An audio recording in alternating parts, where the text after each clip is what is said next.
Good morning, ladies and gentlemen, dear colleagues.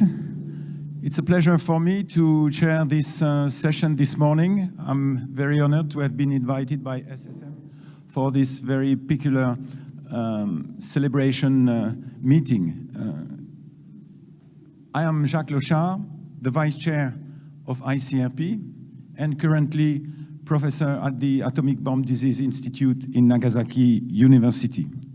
As far as our session is concerned, we have a change of the program because unfortunately Anna Olofsson from the Mid-Sweden University got ill and she is not in a position to come this morning. So the last minute the organizers have asked Andrzej Wojciech to say something about the risk. And Andrzej from the Stockholm University will also develop something about the risk. It's a little bit improvisation, but it's good to feed the discussion that we will have later on. I remind you that the session is looking forward to 2028 and beyond, the evolution of the radiological protection in society. Andrzej, the floor is yours. Thank you very much. Well, it's not really improvisation, but I want to have the first slide. Oh, how do I? Okay, thank you. It's so yeah. Thank you very much for giving me the opportunity to speak here instead of the previous lecture. And the topic is risk. Now, it so happens that I participate in a project where we develop tools or methods to teach school children about complexity or about risks, not just about radiation-associated risks, but risks of complex technologies. And I am there as a radiation biologist, and I contribute with my knowledge about risks and the problems that we have discussed yesterday. How do we communicate risk? And I mean radiation risk, how do we do it?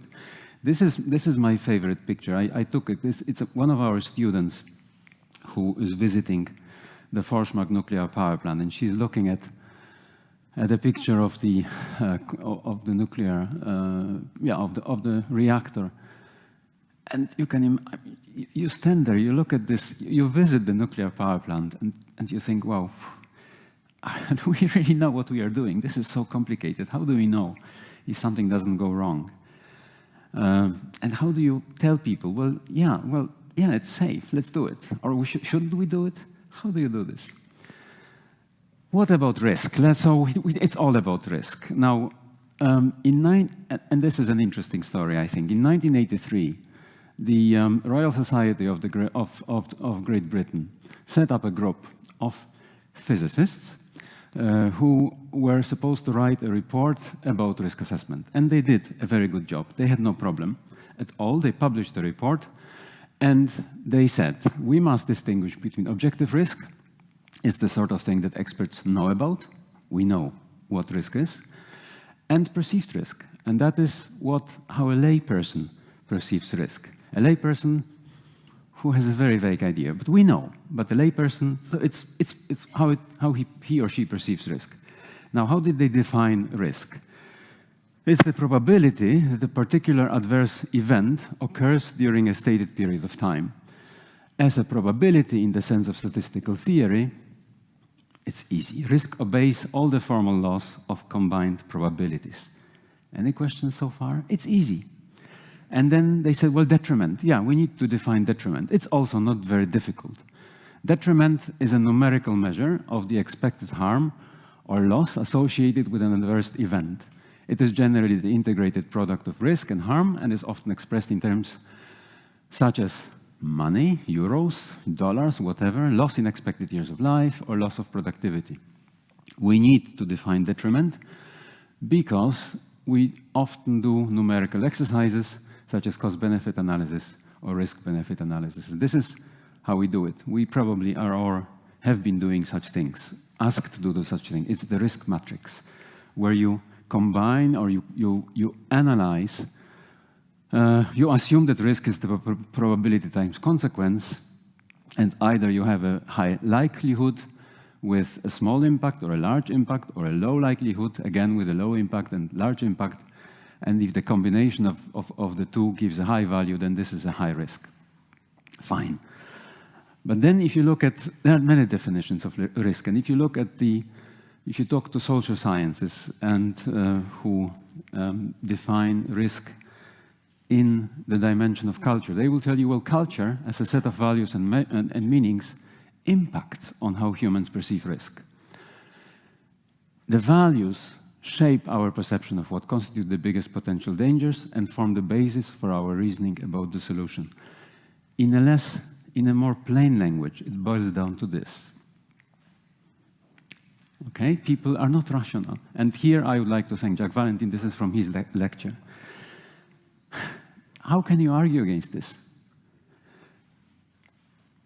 And to give an illustration of the problem, in 1992, so 9 years later, the Royal Society of Great Britain decided to update its report about risk, but now it's no longer just physicists, but they say, well, let's invite social scientists. And they couldn't publish a report. Actually, a report was published, but it was not the report of the society, but it was the report of a study group. And there is a disclaimer saying, well, the views expressed here are not those of the society. It's the view of the authors of this report. So what happened? How come they couldn't agree? Now, the problem in some way was that they invited social scientists, psychologists, anthropologists, sociologists, economists, and geographers.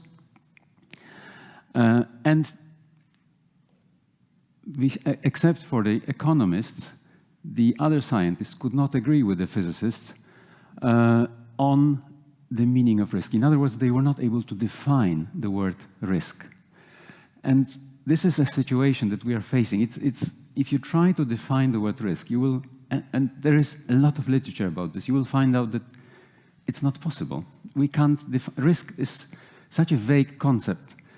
Again, for us who are dealing with most often an epidemiological approach to risk assessment, it's easy. It's the probability times the consequence. But in a broad sense, it's not that easy. There is another dimension. There is the cultural dimension. What the report stated is that in the view that a separation can be maintained between objective risk and subjective risk, or perceived risk, is no longer possible. It's just not possible. We can't do this. We cannot define risk like this. So let's come to radiation protection and radiological protection, and how do we communicate risk. This is a slide that we all know very well, and Wolfgang has been showing it yesterday in his excellent presentation. We don't know what is the shape of the dose response. Yeah, but of course we have to take choices, we have to make decisions. And we all, of course, we are aware of this, that we assume that there is a linear non-threshold dose response. This is based on the precautionary principle. We are being prudent. And what is very interesting, I think, and I like to point this out in my lectures, is that this approach goes back to 1965, to ICRP 9 report. It's based, again, on the precautionary principle, which was at that time not defined as the precautionary principle. The precautionary principle was defined in the 1970s by environmental scientists. But we who deal with radiation, radiological protection, we have already introduced this back in 1965. I think this is quite an outstanding achievement. Of course, you can assume that and this is what I think most of us feel, and what we hear from people. If we say that there is no safe dose of radiation, because this is, of course, what it boils down to. There is no safe dose of radiation. What does it mean? That means any dose of radiation is dangerous. And then you can, of course, this can result in fear of radiation. That's what we think, that, or what people say. Well, the LNT hypothesis leads to the situation that people are scared of radiation. What solutions are there to eliminate this fear of radiation? There are a number of approaches. in 2016, there was a publication by Bill Sack et al., where they say, and they represent quite a large group of people who say, well, we have to get rid of LNT, we have to introduce a threshold, because people are afraid of radiation. By the way, they use the term mass radiophobia. I'm amazed that this publication was published, this paper was published, because radiophobia has nothing to do with fear of radiation. Well, it has, of course, but nobody will become radiophobic because of LNT. This is nonsense. Radiophobia is a medical term for a serious disease. It has nothing to do with people being scared of radiation. But their approach, to come back to the paper of Bill Sachs, is that, well, categorically we have to state there is a threshold, and that's it. There is zero risk below a certain dose, and this will take away the fear of radiation. Then in Europe we have now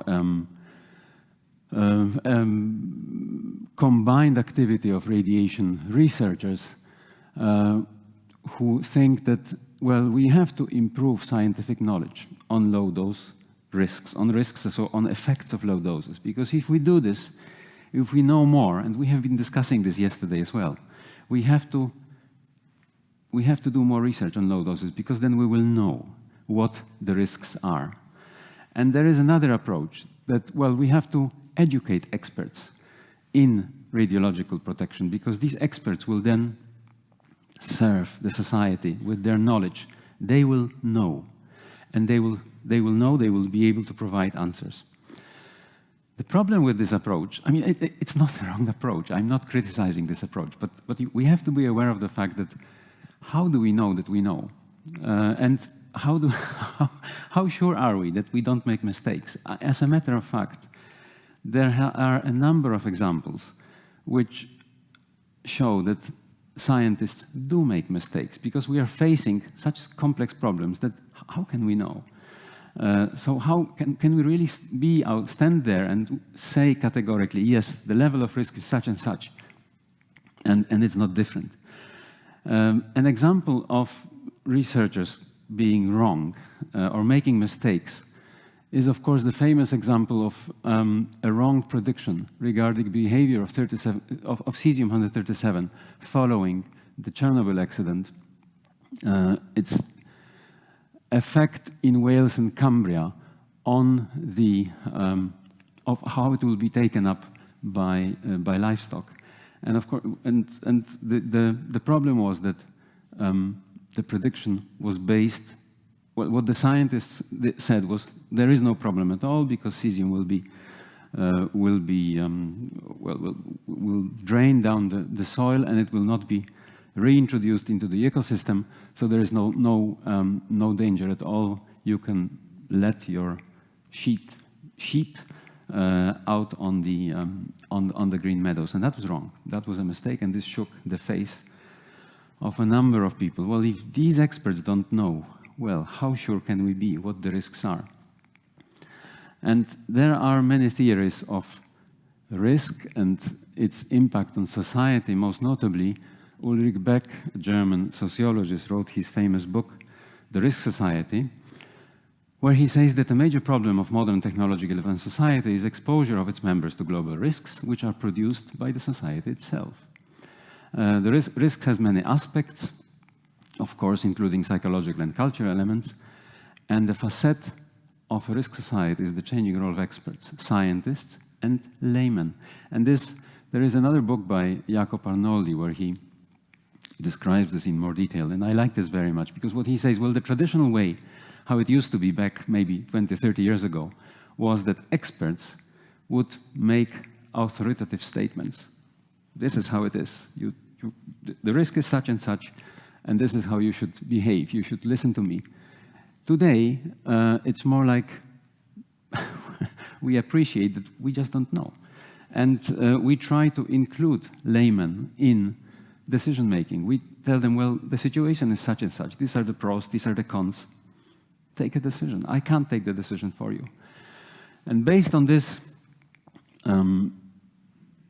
approach, we have, I mentioned already, I'm a part of a project that is funded a Swedish project that is funded by was funded by the Wallenberg Foundation. Now it's funded by the Swedish School Research Institute, where we try to set up, define, develop teaching material for high school students on the problem of risk. And again, radiation is just one of the aspects.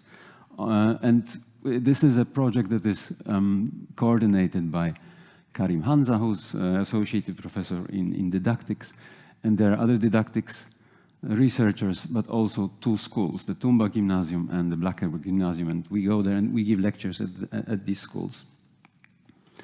But the aim of the Risk Edu project is not to educate students about what the risk is. We don't educate about, or we don't categorically state, well, it is like this. I don't go there and say, well, the risk of radiation is such and such, risk of low doses is such and such. It's, and there is a lot of literature that I have discovered when I entered this project. I had no idea about this. There is a lot of literature about how to teach students about risk and how to improve their scientific literacy. We have to improve students' scientific literacy so they understand the problem. Not how they don't, they have to know facts as well, of course, but they have to know facts from different angles, let's say, or they have to, we have to teach them different approaches and finally include them in decision making, because this is what makes education interesting from them. We have to pull them in. We have to. So what we try to do is we try to place them in the situation where they live through a problem. What problems? For example, should strawberries be irradiated or not? In Sweden, we are not allowed to irradiate food. We are only allowed to, or we are not allowed to import irradiated food. We are allowed to have irradiated spices, but not strawberries. In Belgium, you are allowed to irradiate fish, meat, fruit. How come they can do this in Belgium? How come we can't do this in Sweden? Are we better? Are they better? Who takes the decision? So first we face the students with this problem. Well, what do you think? First, students, the experienced students say, well, no, of course, you can't irradiate strawberries. This is very dangerous. Then you give them facts and say, okay, search the literature, look. And then they start reading, and then they see, well, actually, there doesn't seem to be any harm in irradiating. But then, of course, there are some risks. You have to have radiation exposure facilities, and there are accidents in those. So they start to balance risks versus benefits, and it doesn't matter what they come up to. It's not the answer that we're interested. It's that they come into the problem of they're facing the situation where, well, there are pros and there are cons, and this is most often the case also with other technologies as well. Another problem that we are discussing is the problem of should there be screening for thyroid cancer or not.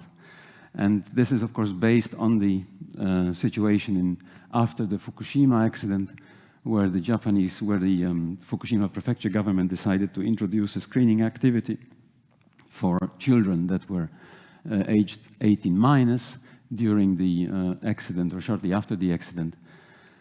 And you know where it ended. It ended to a detection of a high incidence of thyroid cancer and media chaos, because who can then tell, is this really a screening effect? Are we facing with this? Is the increased incidence the effect of screening, or is it because of radiation exposure? And then, of course, we discuss also the issue of nuclear power. Should we have nuclear power? What are the risks? Again, we are pulling in students into the discussion. And we are also showing them the problem of the screening activity in Korea, where in 1991, a broad screening was introduced. And you can see what happens when you look at the thyroid incidence. It just rocketed up. But the thyroid mortality, the thyroid cancer mortality remained nearly unchanged. And of course, the problem is also if you have a child and this child is diagnosed with due to screening, is diagnosed for an early stage of thyroid cancer, you as a parent, what do you do with this? What do you do with this? And this is also a problem with, that we also illustrate the problem in Japan, that many mothers and parents of children received a letter stating your child has cancer. Thank you very much for participating in the screening. So what do you do with this information? Well, again, we are not giving answers. We are just trying to, in Swedish we say genomleva, to live through a problem. And we think that this is the only approach that we have. We have to educate young people in modern technology, or in educate them in, or make them aware that life is full of risks. Radiation risks are just one aspect. And it's finally you who have to take a decision. And it has to be an informed decision, of course. But nobody will take the decision for you. It's you who must take the decision. And this is the consortium. This is how we work if we are not giving lectures. Okay, thank you very much.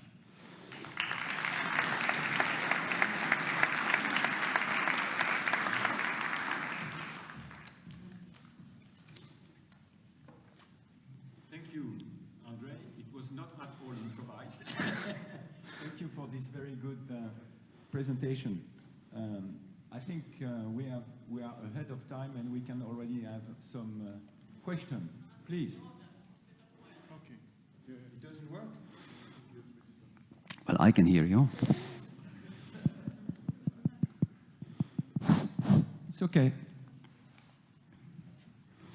Yes, please.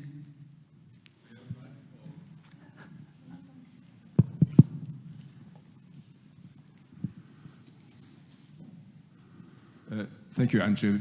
Just a practical question.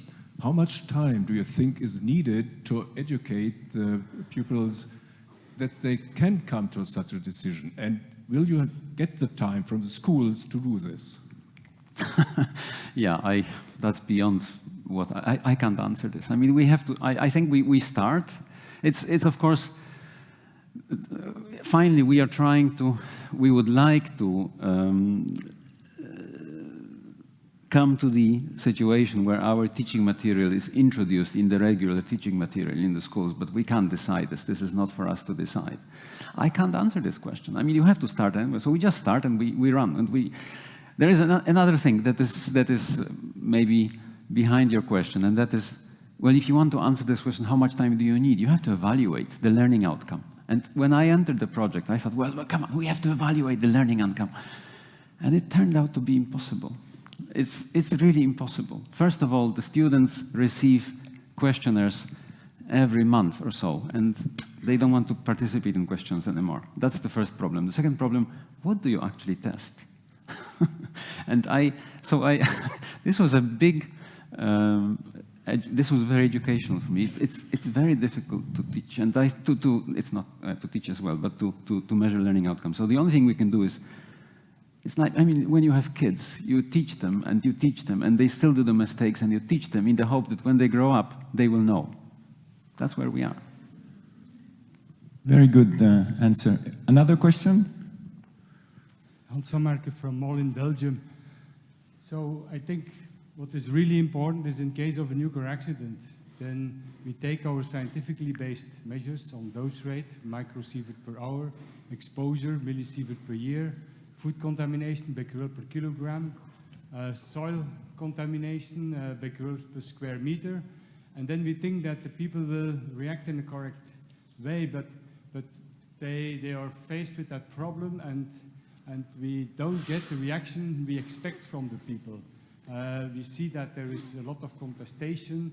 They have difficulties to follow our scientific logic, and I think, like you really explained very well, that you need to engage the people, that they have to live through the problem, that they do their own measurements. Yeah. So that's the only way where you can convince a population.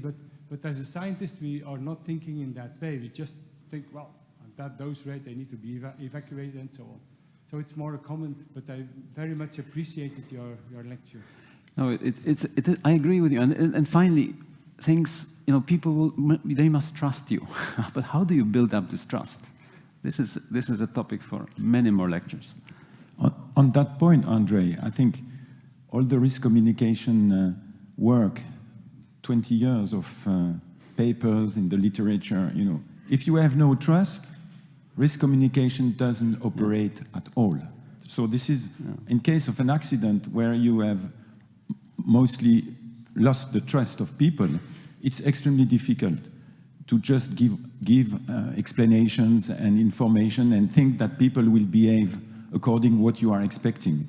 I think, as you said, it is extremely important to engage the people so that they can start to think about the situation and to accompany them. It's a long process. It takes time. It's difficult. Please.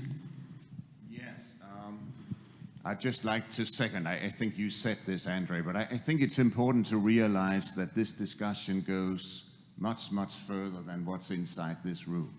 I mean, we have huge challenges in relation to vaccination programs, to communicate the risks and the benefits. We have huge challenges because of fear of pandemics, whether it's founded in anything or not. Just think about the difficulties in communicating the risk associated with smoking or with using alcohol. And what we do know, there has been a bit of research in this field, of course. We know that humans make irrational decisions when probabilities are involved. And not just that they are irrational, but they are irrational in the same direction. And I think we need to study that. It's not just about getting people used to risks, but we need to study what the underlying management of probability-based information is. In the UK, we have the National Lottery. And if you buy a ticket on a Wednesday for the Saturday draw, your chance of winning the lottery is actually less than your chance of having died before Saturday. And people consider the possibility that they will win the lottery, but they don't consider the possibility that will be dead by then. In any case, if you, I think it's absolutely nonsense to say that if we introduce a threshold, people will be will stop being afraid. That is one thing that, yeah, okay. Roger. I wanted to say this. Then Thierry, and then... Roger Coates, UK. I agree with pretty well everything you said, but I'd just like to reflect on one of the comments. And I think it was as a consequence of LNT, you said, there is no safe level of radiation. That's popular image.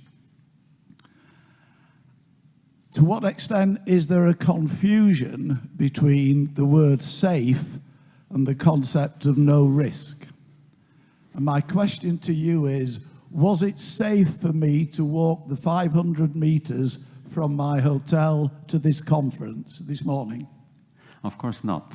I mean, there is, yeah, but this is, again, one of the things that we try to teach the students, that life is full of risks, and radiation is just one of them. I think sometimes I have a feeling that we sometimes, this is what Søren said, we are in a bubble, in our own bubble. We think that, yeah, people are afraid of radiation. If we introduce a threshold, people will stop being afraid and they will think life is safe. No, it's not like this. But I do think we are too frightened of being able to use the word safe in appropriate situations involving radiation. Personal view. Reasonably safe, maybe, okay. It's a personal view. Yes. Thierry. Yes, thank you for your presentation. We have a similar approach in France with high school, but not focusing on risk, but starting with radiation protection.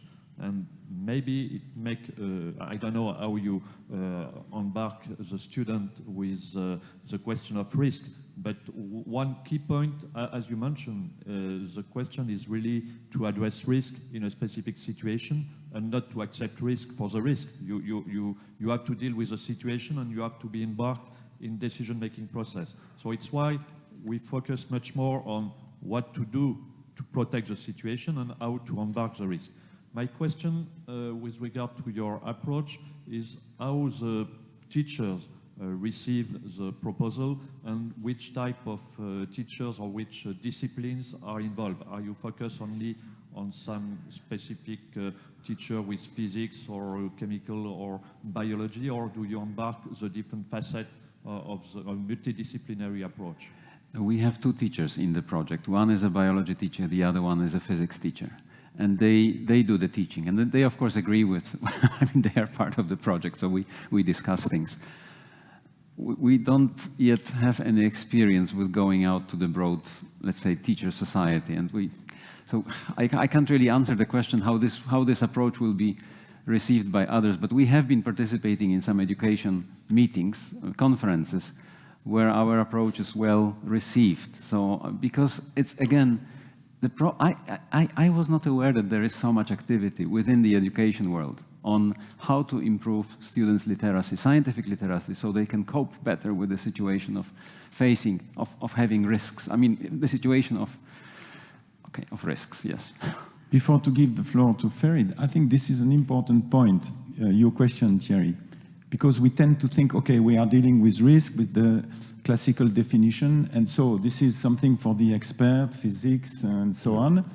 I think Roger said during the SLO meeting the other day, he said we have to improve the narrative, and the narrative is not only a matter of art science. This is also a matter of history, of literature, of developing a narrative is something which is important, because this is the way you can speak about the experience of the past from other people. And a point that you mentioned, which is extremely important, is the fact that you have to develop a story where the people can think, if I were in this position, this is what I would do. And this is to put them in the place of those who are concerned. I think this is the crucial aspect. And it is more than education and training in the sense of passing information and educating people. It's more what we tend to call the radiation protection culture. You know, it's something which is more loose and fuzzy. It's not only teaching people about what is risk and so on. I think you illustrate that perfectly with your two examples about the strawberries and the thyroid screening. Very good. Oh, sorry for this long. Ferid. Yeah, thank you. Hello? Yes. Ferid Shanoun, Baghdad, Iraq. I want to emphasize that I'm talking on my personal capacity here. Thank you very much, Andre, for this very nice talk and giving a lot of good ideas, I think. And I think you didn't express in this presentation your own view with the view on having a safe level. It was just one of the concepts, if that's right. Okay. And I think if this would be one of the solutions for solving many problems, maybe in the low dose area, I don't believe if this would happen that we really solve the problem, because we are not living in a low dose area only, we live also in doses. We have, if you go for medical exposure, after 3 mammographies, I don't think that this concept will remain for a woman, or after 2 or 3 CTs, you need to have another explanation then, you know? Then we go already in the area where we know epidemiologically that there is a risk. So therefore, I would try to, personal opinion, not to focus too much on such a concept where we say at one specific level, it's safe. Thank you. Well, maybe just a disclaimer that I should have made. I'm not trying to solve all problems. I'm not. I would like to, but I... So, last 2 questions, and then we move on. Yes? Could you go back 1 slide? I think a little knowledge is a dangerous thing. I look at that slide, and a completely consistent response would be say, my God, the screening is causing a hell of a lot of cancer in the thyroid. And if you look at the graph for the mortality, even that, on this scale, I would predict that it's doubled in that 20-year time period. So, I mean, the screening is really dangerous. This is a very nice comment, because actually this is taken from a publication, but I drew it freehand. And in the publication, and this is, I say, when we had the lecture, when we showed this graph in a lecture to students the first time, they all focused on, well, this is increasing. In the original publication, it's actually flat. I made a mistake here. So I forgot about this. I should have, but it's really interesting, because everybody whom I showed this slide to points, well, look at this. This is increasing. Oh, sorry, this is increasing. It's not the. It's fake. It's kind of fake. But thanks very much. I think it's a good illustration of how we perceive things, how we look at things. What is important for you? What is important for me? Chris and Ted. and then we will stop there. Excellent improvisation, by the way. Excellent improvisation. I wonder if in your research you look at the particular difficulty of governments and authorities and maybe other organizations who only make recommendations, and the position they're in with some duty of protection, where in a circumstance, and I'm not talking about radiation specifically, where the general public really doesn't care most of the time, or really isn't interested, I should say, isn't interested in the topic most of the time. So how do governments and authorities deal with making decisions under their duty of care rather than with individuals? I don't know how to answer this question. So, I mean, in Sweden, I think generally in the Nordic countries, we are in a very good situation where something that the sociologists call the social capital is very high. We have a very high trust in authorities. And I think this is because authorities are not politicized and they rely on experts, but they're very careful. But they also, I think that the authorities do try to involve people as much as possible in decision making. For example, if there is a publication by an authority, this is circulated around all institutions. Like I always receive any documents published by or documents leading to a change of law, for example, by SSM and I distribute it at the university. And I mean, this is much the thing what you do in what ICRP is doing with transparency and let everybody comment. I can't answer. I think this is the only way I can answer your question. Thank you. Ted, this is the last question. Thank you. I think, as Terry said, I think it's excellent that this approach is looking at circumstances as they develop, and they're different all over the place. As we've just seen, there are risks crossing the street and dying from lottery tickets. I think all that's germane. But what that says to me is the whole process. This process is teaching people how to think, not what to do. Yeah. And so in that context, the narrative aspect is something that might be an answer to Chris's question. If ICRP could adopt, in addition to the scientific, this is what we understand this is how you characterize risk, then take a narrative approach in terms of how that's understood. In terms of, I don't know how to do that, but I think the storytelling aspect might be a way forward in some of this. It seems very interesting, that. Thank you, Ted, for this comment. Thank you very much, Andre. It was a very focused presentation. This presentation is setting the scene for our discussion this morning. We are thinking about the evolution of the radiation protection in society, and I think this question about, I like the term radiation protection culture, is I think a very important aspect. We have to shift from the risk communication paradigm based on the recognition that there is a gap between the risk as we calculate it and the risk perceived by the people, and trying to close the gap. And I think your slide with where you say that we have uncertainties, we know, scientific uncertainties. There are three solutions.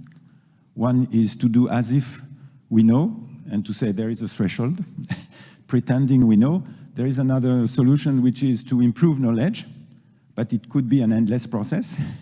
And the third situation is to educating people, training people, or developing what I think the radiation protection culture. Because educating is something that you do at school, at the university, with professionals in their business. But we have to deal with people who don't want to be educated. They want to be citizens. They want to make decisions. And for them, speaking about education and training is a little bit bringing them back to school. And I think this is it was a very, very good presentation. Thank you very much. Now we are right on time.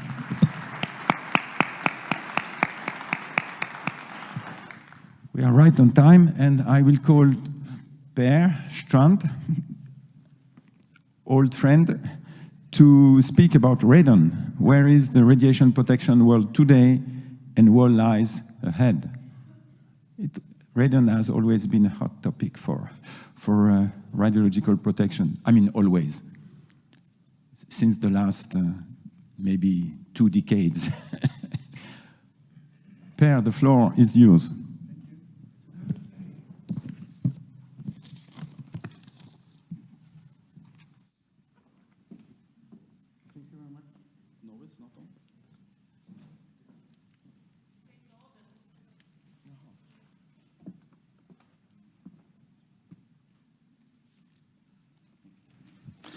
Thank you very much.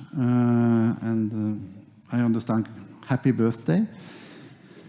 I was asked to talk about radon, and my talk will be contents a little bit about history, status, especially in the last 10 years. And to try to be more specific, I have, by chance, using a case study, which is Norway, to give you a feeling about maybe more into the details of, as an example of where we are. And then I was thinking of have the present focus. It is, in a way, looking at trying to finalize issues on risk, and was asked to, of course, say something about the future. So history, I think radon and radon progeny is quite one of the earlier radiation protection issues, even if it was known as a radiation protection, from the mining in the 60s and 70s, and also in a way identified more or less at the same time as the medical exposure as an issue for cancer, and has been also clearly identified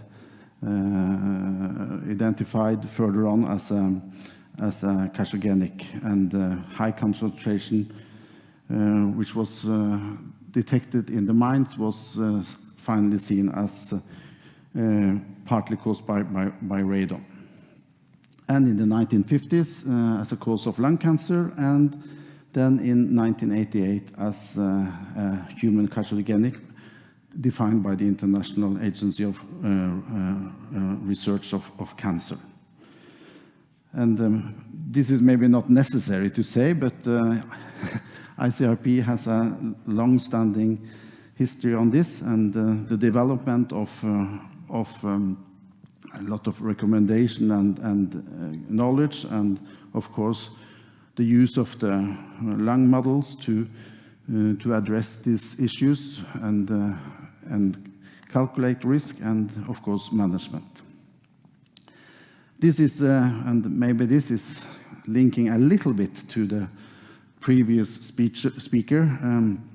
This has been, of course, then a focus for many years in the Radiation Protection Society, but at least for many countries, it was a special push when the World Health Organization in 2005, in addition to the long history of ICRP, produced the handbook of radon, and was focusing on the society and making the awareness of the importance of radon.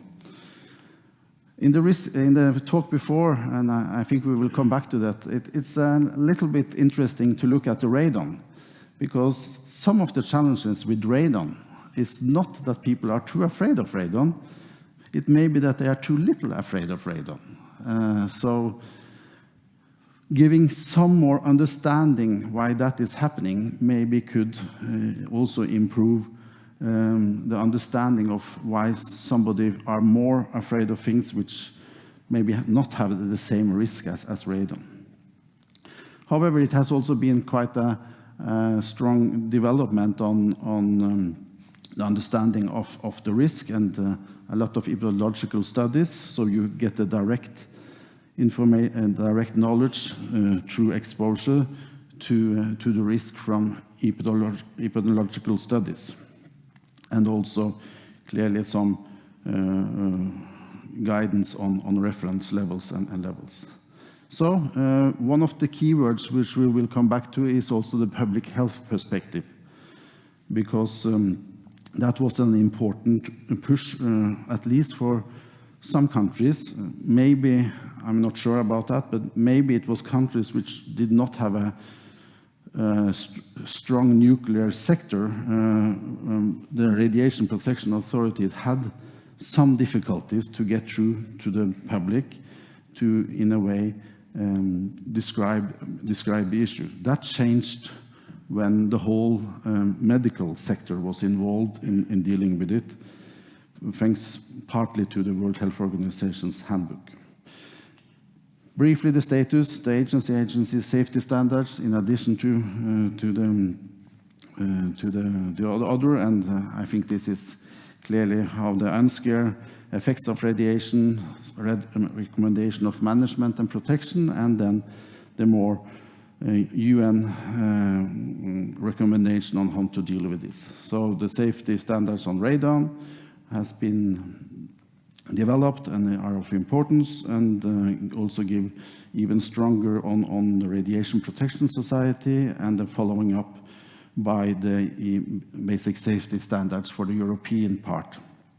And all of these latest recommendations have some emphasis on not only the understanding the risk, but also some how to interact with society and how to get the society involved. And of course, to lift it up on a national level, to have a plan how to deal with this. So to dealing with radon, and I think radon issue is quite complicated, and it's a lot of units, for example, and a lot of possibilities to go the wrong way when it comes to issues. So ICRO is also quite important in the issue with radon. But this interdisciplinary way forward, involving different sectors of the society to deal with this, I think has been stronger and stronger emphasis the last year. So that's our important knowledge of the status, to work together and maybe work also outside the Radiation Protection Society, that the radiation protection part is interacting with a lot of other elements in the society. So just trying to, from one case to this, say, I think where many countries are, or partly maybe some is farther there and further there, but give some information. We based especially on the latest studies in the beginning of 2000, and especially with the involvement of World Health Organization handbook, then suddenly this became a much more political issue.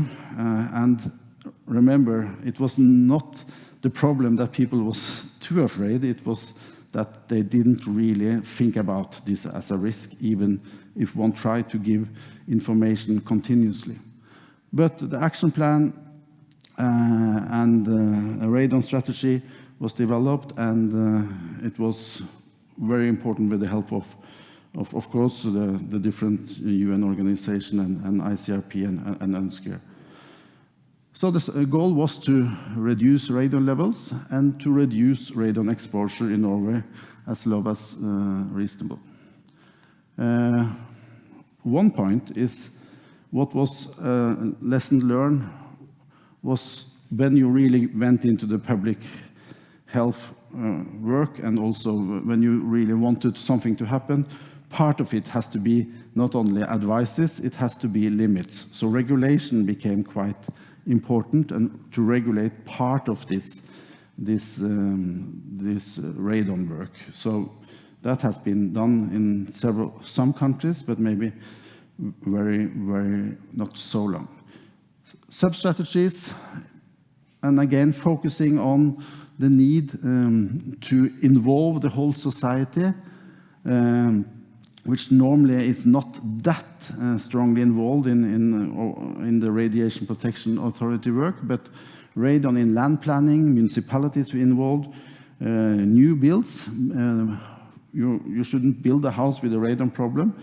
That has to be in that sector, existing homes, challenging, but also some countries has very high radon levels, and that needs special attention. There you have, of course, clearly people are afraid, but they are not either really safe when you have radon levels between 10,000 to 100,000 becquerel per cubic meter. It's quite a high exposure situation.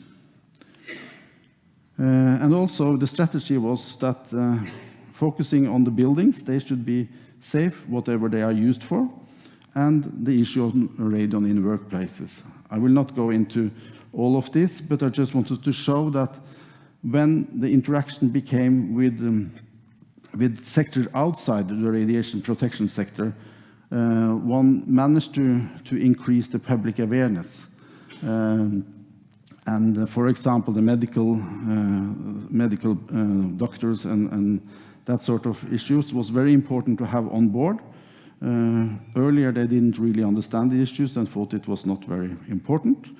But through this interaction, you can at least what we think are a positive improvement, that we came up to around 25% of people who have measured and partly done work. So the status is that it is things happening, and also construction of new builds is a very easy target, very cost efficient. It doesn't really cost very much to reduce quite high doses. And new build, it's working. And we have come up to almost 0% of new houses has a radon problem, or at least what we call a radon problem. We have these two levels, the maximum 200, and action limit is 100. School and kindergarten rental accommodation, clear limits, regulated and inspected. That has strong influence on the rest of the society. They also want to have their house okay when they need, when their schools have a limit. That also influence the private homes, which is not regulated, of course.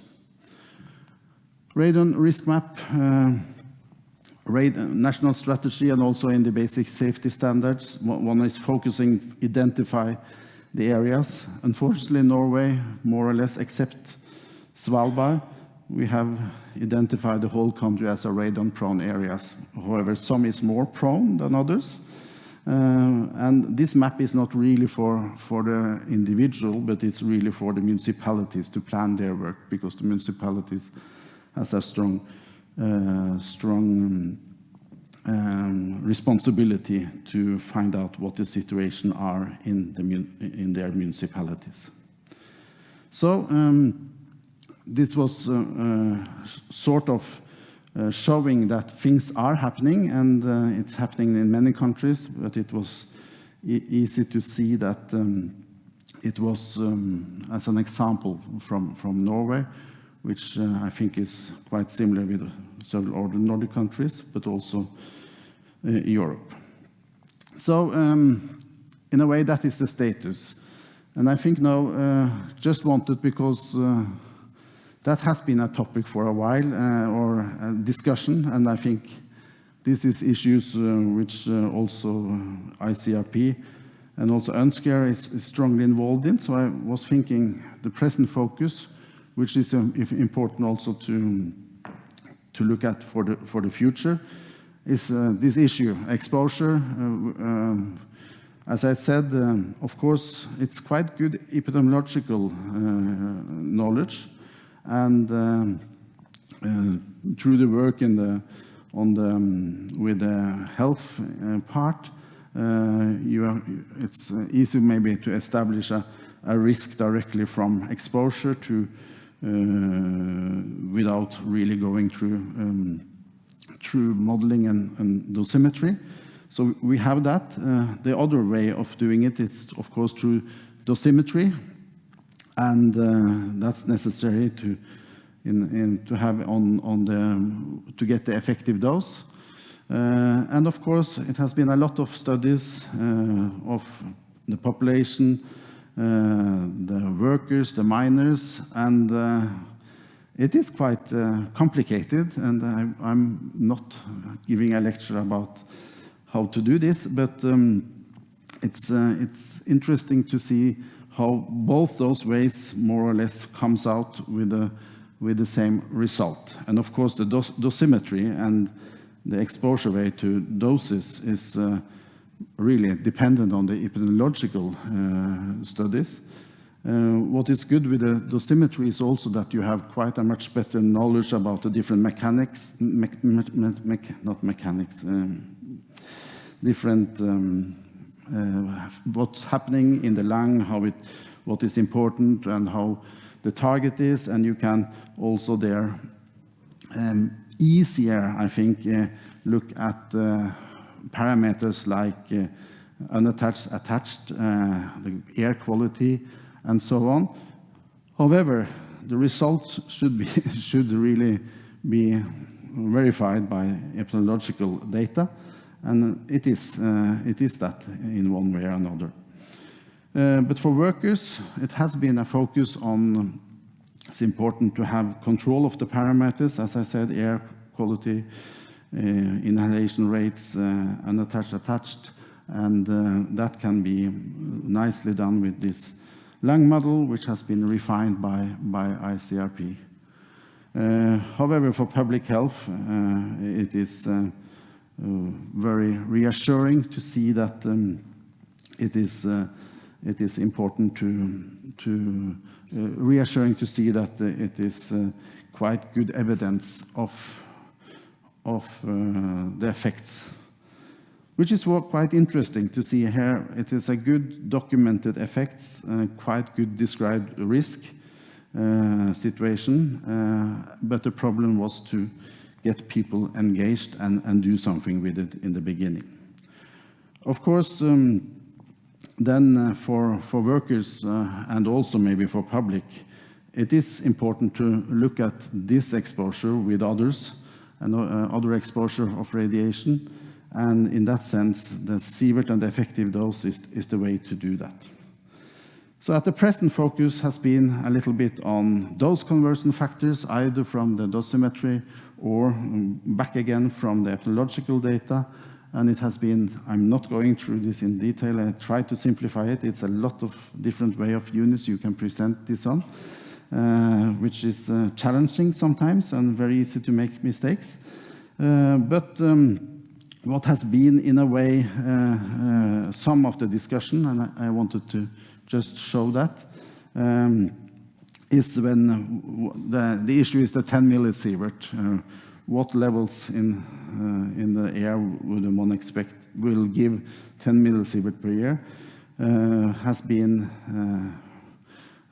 discussed and are discussed, and on the one side the UNSCARE report, who has for several years used both the dosimetric and epidemiological data and kept their value, which is described, which is not working, okay, which is described in the middle.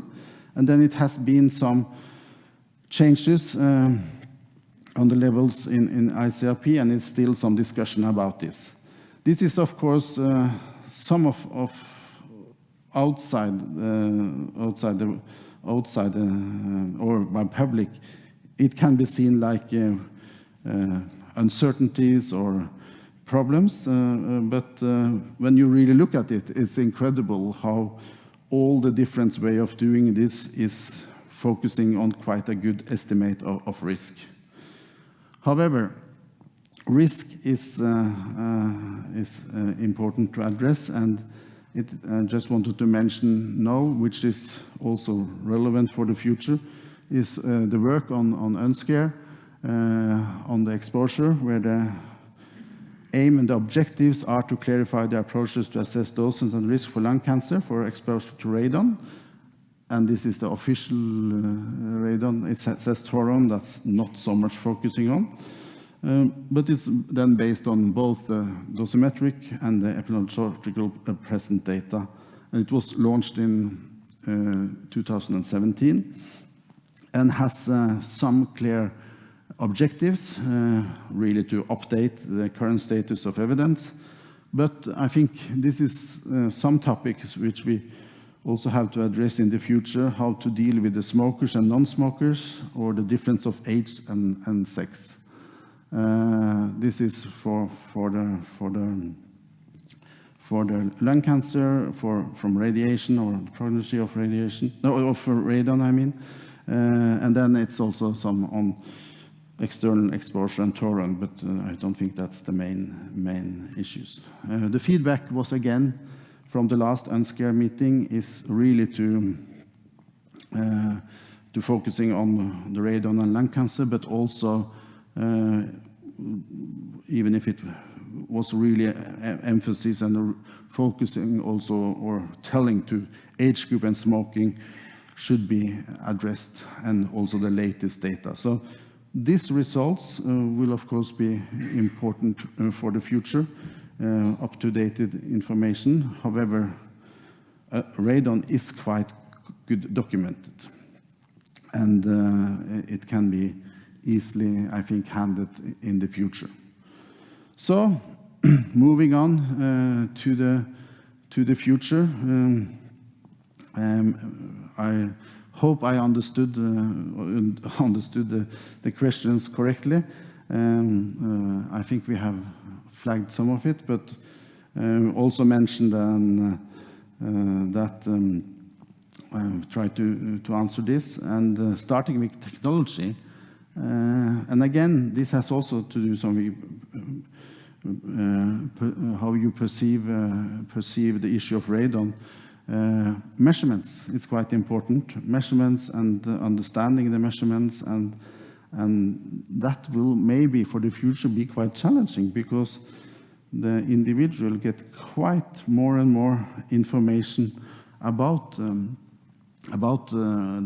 levels of radon wherever they are, and it also exists apps who give you alarm if it goes above at some levels, and it will be quite an inflow of information, which I think also would need some good guidance and advices on. It's possible to do something with radon, and I think it will also in the future be maybe more and more on that. And of course, mitigation is also an issue which is connected to money, and people can earn a lot of money on it. But it has to maybe be quite clear advices on what to focus on, and cost effectiveness is, I think, is a strong radiation protection issue, which should be strongly incorporated in the future development and maybe recommendation. And trust has been is of course an issue. Trust also in giving information, giving in a dialogue with the public. It's both important when you come to risk, but it's also important that one have trust that you can do something with it, and what is happening is good, and also of practicality. This is quite a big topic, and very important for protection measures, and I think which need quite attention, so it doesn't go in the wrong direction, because if this go in the wrong direction, it will in a way destroy a good radiation protection initiative. New builds, it's maybe not new thing, but new build is so easy to do something, and even on the long term, this will be doing the houses radon safe, and to really get it in regulation is important, and I think here just recommendations should not be necessary. It's a good experience on the regulation part. And it is also to remember, it is development generally on the building.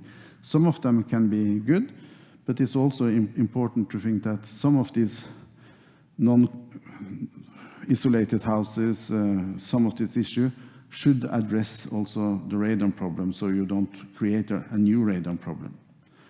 The public health issue is important, I think. It has shown that a good interaction between Radiation Protection Society and Public Health Society are of importance to push this forward and to really be a step into other sectors. At least many countries has had this very valuable interaction and lifting it in as a public health issue and using the tools of that.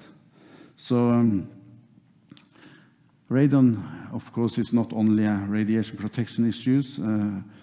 The sectors are involved and an approach where one really use everything available to get it. And again, we are we have both the challenges of people really scared of radon and also people who doesn't really take it very seriously, even if they should.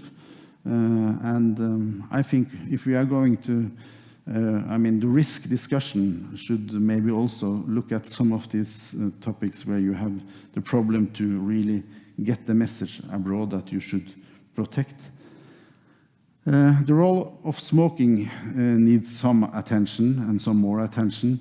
And as you know, in a way, the risk, the overall risk, is strongly linked to smoking, and smoking habits are changing. How does the CWIT, in a way, take into consideration that? It is discussed, for example, that it will be discrimination and so on, but again, it's also an issue of trust that this sort of information should be available one way or another, and it should also be maybe focusing on in the mitigation plans, how to deal with that. I will then also just mention it. It has been a little bit, and maybe more and more, focusing on other health effects than lung cancer. I think that will come back and will also be addressed. So overall, and maybe it's not a conclusion, but it is quite important to have several organizations working on this, and all has an important play in addition to the other part of the society, which is not daily working with radiation protection, to get them involved and to get see similarities with other issues. I think that is also a way of helping the communication and information to people that it's not that special. Thank you.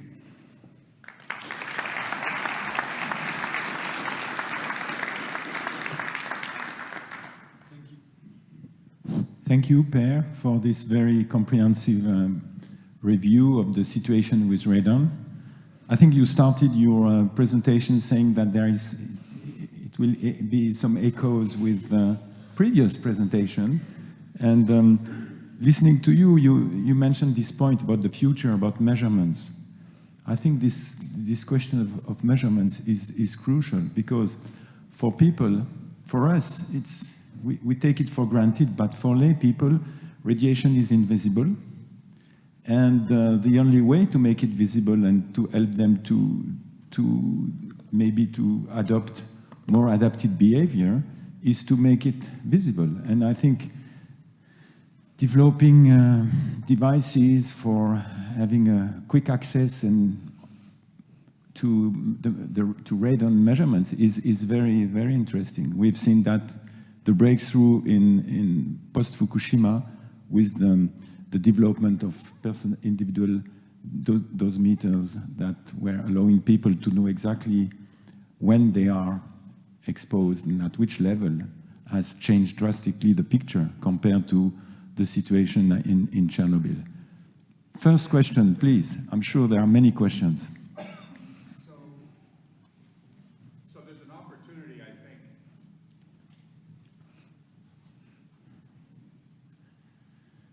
There's an opportunity, I think, to have a bigger health impact of getting people interested in the radon exposure, and that's smoking.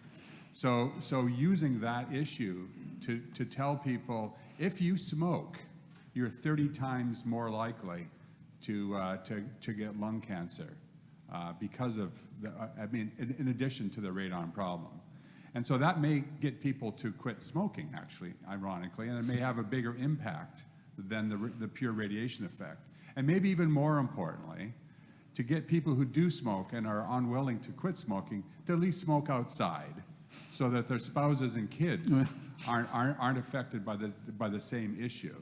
And so this could have actually a bigger impact, and it does open up an opportunity in one of your slides, I think you pointed it out, that other health agencies may be willing to offer support for these kinds of initiatives to reduce the level of smoking.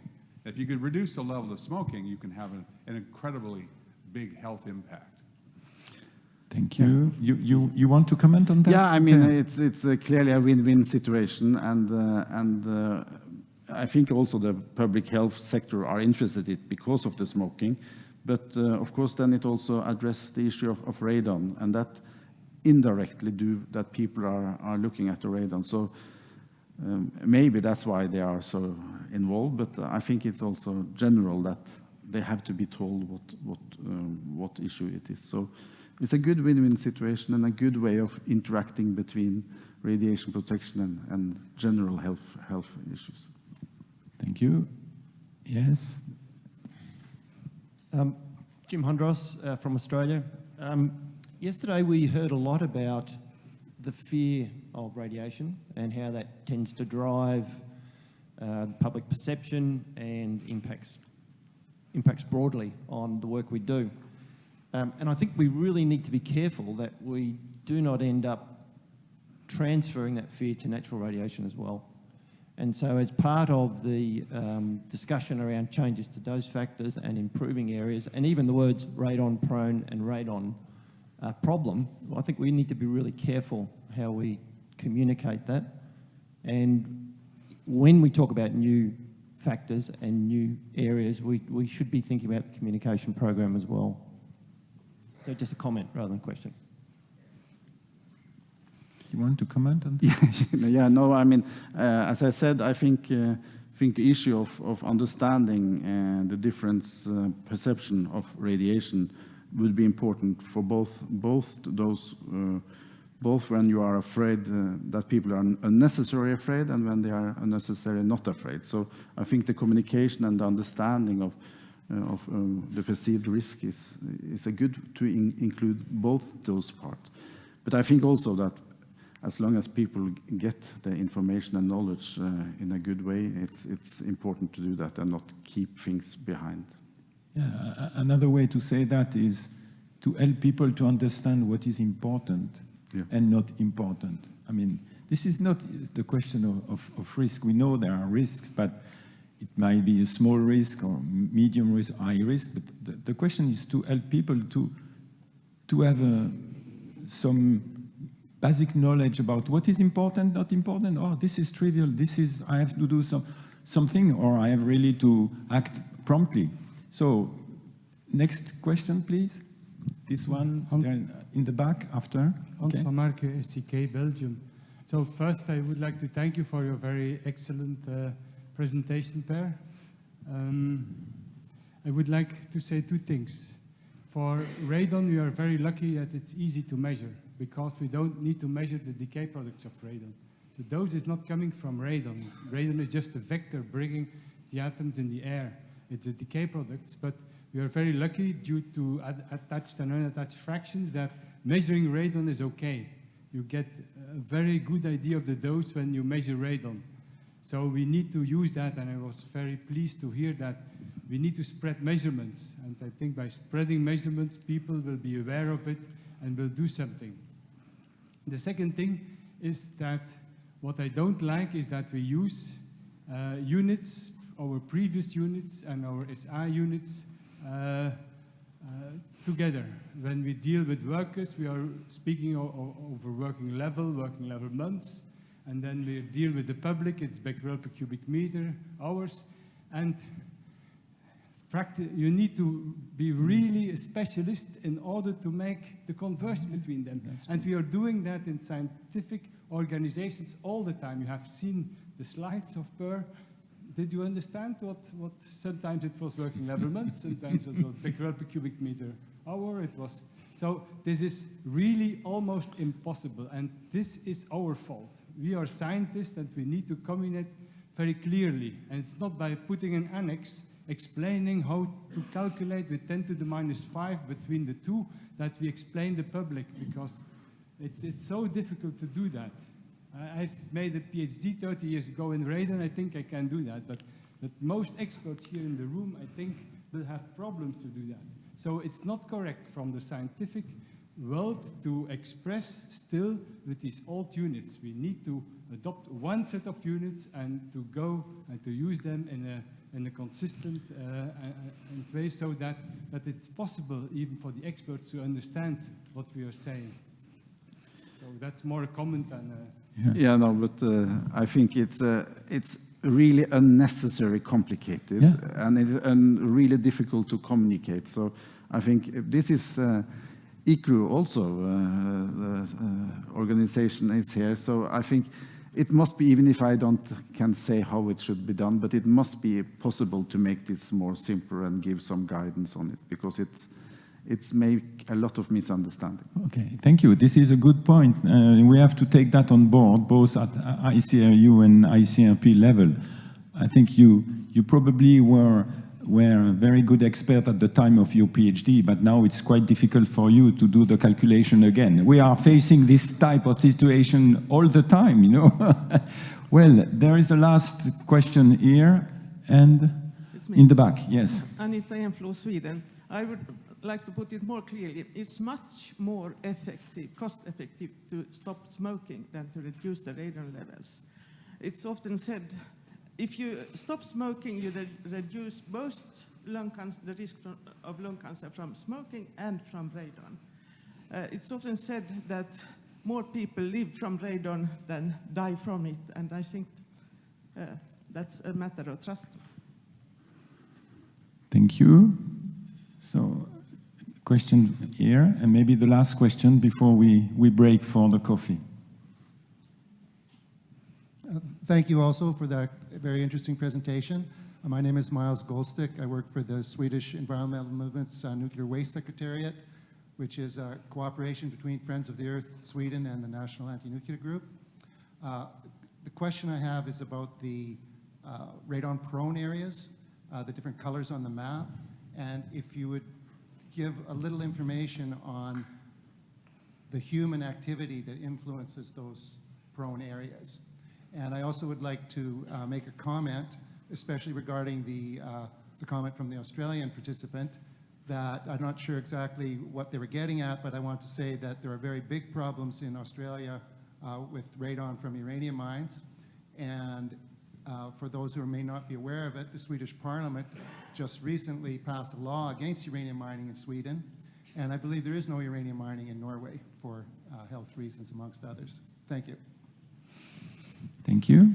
Okay, yes, the prone area in Norway, the highest, it's complicated, but Alun shale is an important factor, and of course you can interfere with Alun shale, and we are regulating human activity connected to Alun shale. So it is some restriction on what you can do and where you can put it, and it's at least one have stopped this taking Alun shale to use as under buildings and that sort of thing. So that's regulated. Mining, yeah, it doesn't need to be uranium mining to mine to uranium. In Norway, we have a lot of other mines, maybe old ones, which in a way have the same problem sometimes, depending on the geology. And geology is also very important, and also, yeah, it's a lot of things important, but the issue is there, and it's important to know what enhanced at least the levels by human activity unnecessary. Thank you. Okay, the last point. You want to respond? Yeah, okay. Yeah, okay. It's nice to have a debate. So Jim Hondros again from Australia. Just responding to the comment on radon, the published data shows that the radon doses for underground miners in Australia are of the order of 2 or 3 millisieverts per year. And recent UNSCEAR publications, of course, say that in some of the underground coal mines, the radon doses are quite higher. That's all published data as well. Okay, last point. Okay.